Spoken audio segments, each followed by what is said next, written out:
สบายดีเมื่อนี้มาพบกับพระสีโหบีสิประเสริฐสิเก่าสินเคยเนาะ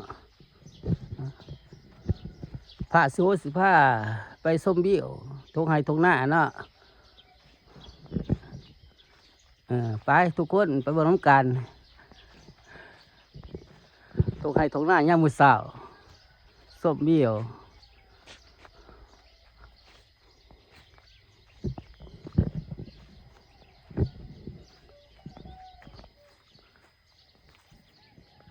แล้วก็ค่อยฝากติดตามช่อง YouTube ของพระสีโหได้เด้อพระสีโหกำลังเรียนใหม่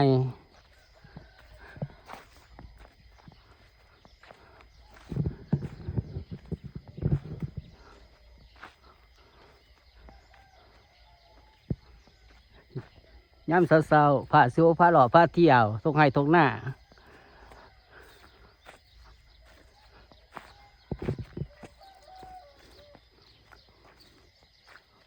ทงไห้ทงหน้าสำหรับประทาน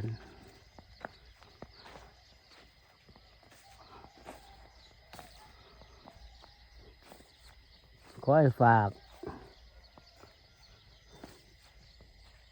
ติดตาม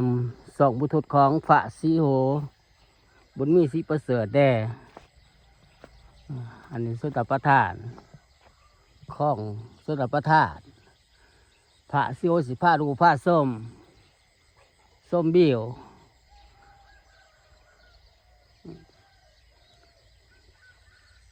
เขากำลังเคี้ยวงาม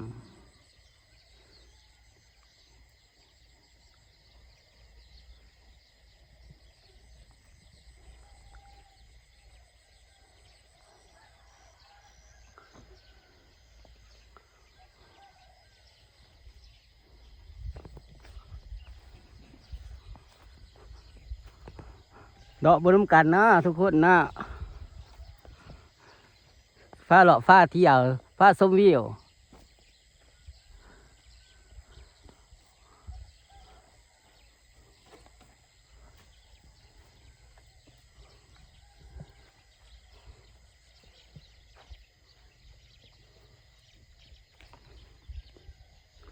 ฟ้าส้มวิวยามมื้อเช้ากำลัง6 โมงปลายมื้อเช้า6 โมงปลายไปพาเที่ยวพาส้มวิวเขาหน้าแซง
แล้วก็ฝากติดตามส่องบุตรของพระสีโหบุญมีศรีประเสริฐแด่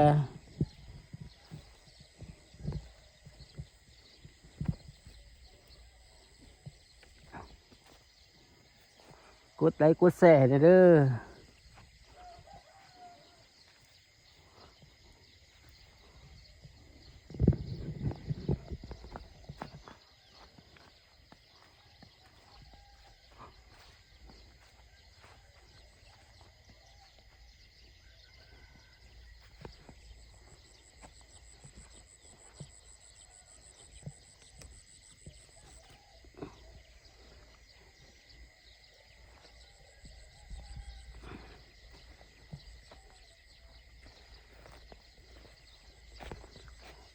คลองน้ำคลองชลประทาน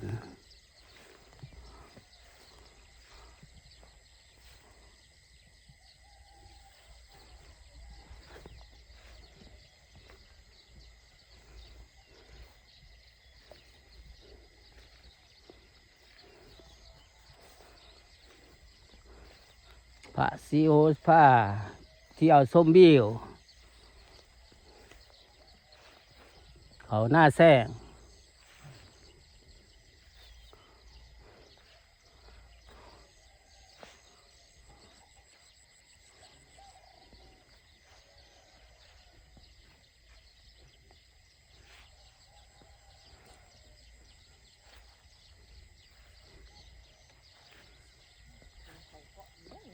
เขากล้องและ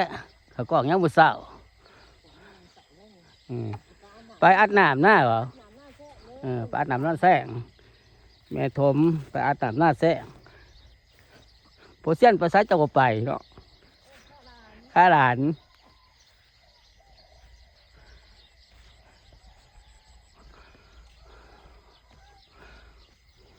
ขอให้ฝากติดตามส่อง YouTube ของฝาซีโหบุญมีศรีประเสริฐในเด้อฝาซีโหกำลังเดียนใหม่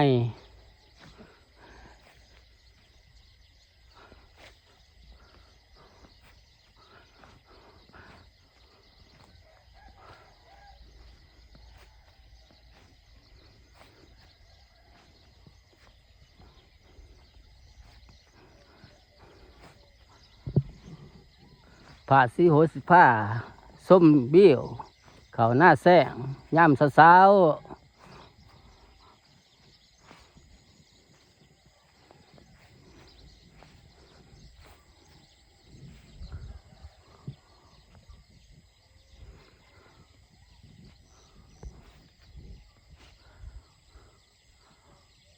กำลังพนดกกะสามหน้าเพื่อน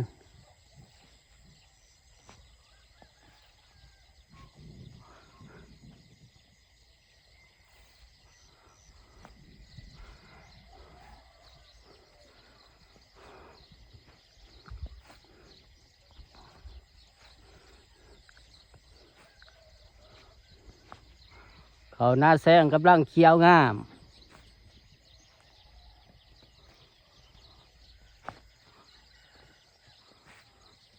ผ้าลูผ้าส้มย่ามมือเสาตอน6 โมงปลายเนาะ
พระเลาะยาง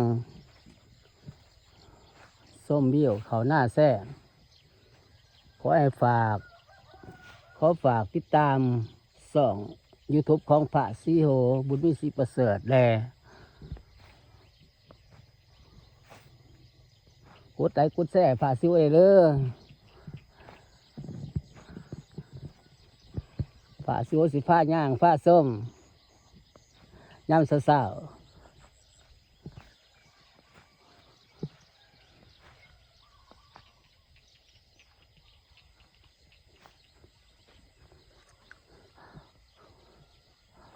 ผ้าเลาะผ้าส้มย่ำสาว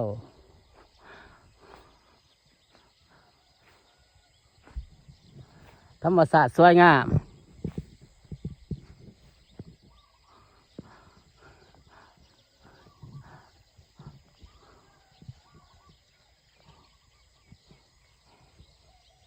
พระเลาะทงให้ทงหน้าเนาะ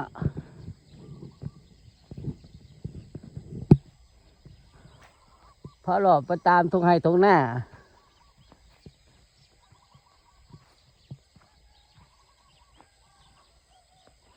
พระสมวิวตามทงให้ทงหน้าเด้อพระสวยพระเลาะพระย่าง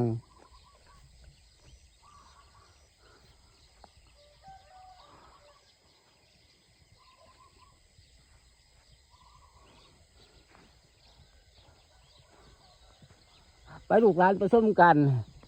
ย่างไปเหมือนกันเด้อไปเลาะไปส่ง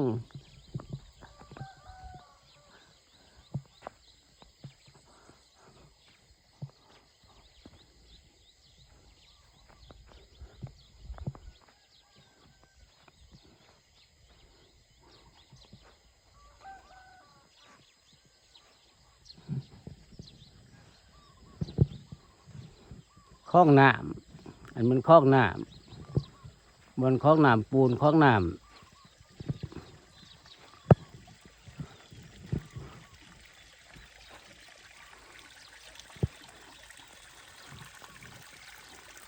ดินอันคลองสอยกัน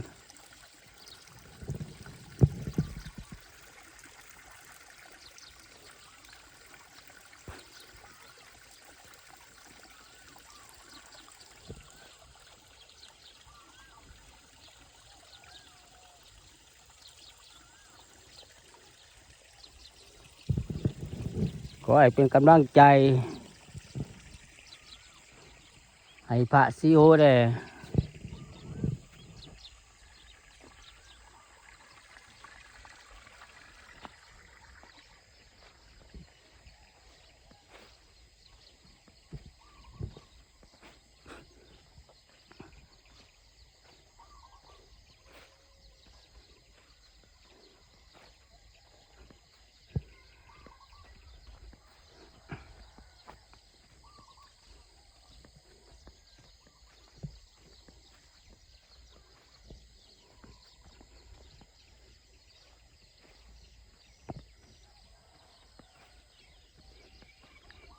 พระสมบิโอทงให้ทงหน้าธรรมศาสตร์ทงให้ทงหน้า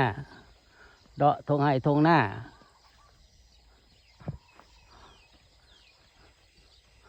สำหรับคลิปนี้พระสูขอลาไปก่อนบ๊ายบาย